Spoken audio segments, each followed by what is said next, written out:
गुज़िश्ता रोज से एक पिक्चर और वीडियो वायरल हो रही है। थाना दौलत नगर SHO असलम हिजरा ने पुलिस के हमरा जो एक कार्रवाई की है, जिसमें 2 असला बरदार और एक मुंशियात फरोश खतून गिरफ्तार कर दिया। जब गिरफ्तार किया गया तो उन्होंने लेडीज कांस्टेबल मौजूद न होने पर सिपाही को लेडीज का जो स्टाफ है वो देकर उसके साथ पिक्चर बनवाई और पिक्चर बनवाने के बाद उसे जो है वो सोशल मीडिया पर वायरल कर दिया। जब वायरल किया तो इस सिलसिला में तमाम तर अफराद को, तमाम लोगों को भी पता चल गया कि वो एक सिपाही है।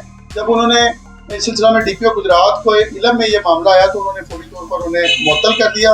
मुअत्तल करने के बाद जो कार्रवाई का भी आगाज कर दिया। इस सिलसिला में DPO गुजरात का कहना था कि कानून अपने हाथ में नहीं लेने दिया जाएगा। अगर लेडीज पुलिस कांस्टेबल वो मौजूद नहीं थी तो SHO को ये कदम नहीं उठाना चाहिए था। जब तक की अपडेट है जो कि थाना दौलत नगर पुलिस ने की तो कार्रवाई थी अपनी कारकर्दगी शो करने के लिए, मगर उन्हीं के गला पड़ गई। मजीद अपडेट के लिए देखते रहें न्यूज़ लड़की।